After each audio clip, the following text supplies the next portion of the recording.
Originally, I was shooting for 2 months to be testing in August.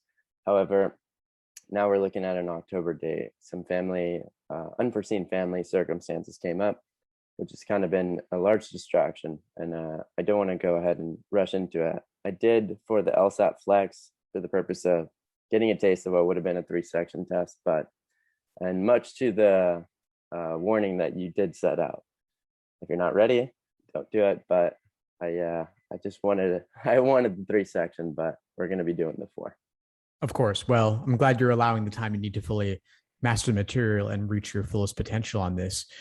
Going forward now, are there any particular challenges you're facing with your prep that I could support you on?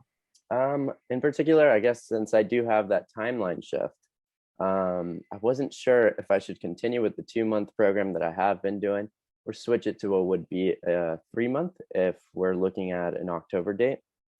I wasn't sure if I would use the other month in some other way, but perhaps reverting. I just didn't know what it would mean to the material that I had done versus adopting this new timeline. And I kind of browsed into the Kajabi. It seemed like you definitely go further back on the PTs, but I don't know. I guess your suggestion here would probably be well received. Yeah, sure, of course. Well, if you have more time, then you have the space to use older material, get more examples related to all the different question types.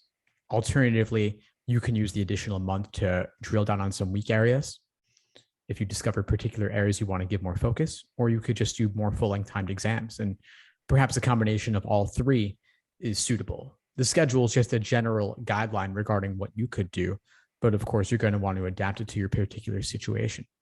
Right.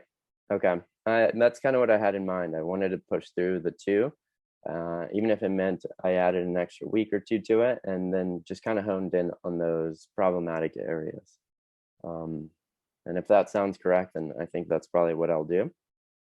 And then I guess from watching some of the videos, I believe, and I could be incorrect, would you say that it would be incorrect to say that there's a level of reasonable doubtness in the process of eliminating incorrect answers? I'm one that throughout my whole academic career, I took tests almost 3 times from top to bottom because, time was not an issue when, and I was just able to do so. I was able to quadruple, triple check my answers. And it seems like here, as I'm watching you and I'm keeping my eyes peeled for what would be time-saving strategies, I think that's one of the biggest things. I tried to self-study, and now I'm doing it in LSAT Unplugged.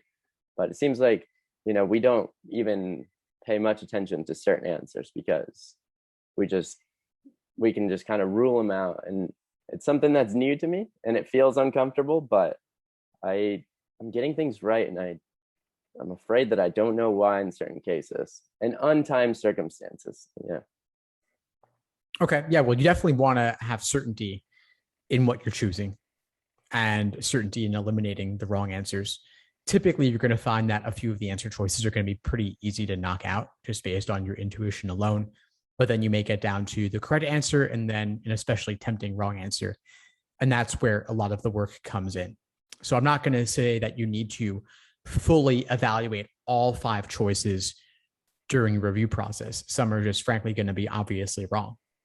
But when you're down to 2, even if you guess and get lucky on it, it could have just as easily gone the other way. You're going to want to review those in depth as well. And that's where the Socratic review method comes in. Okay, absolutely. Let's see. I think we kind of honed in on to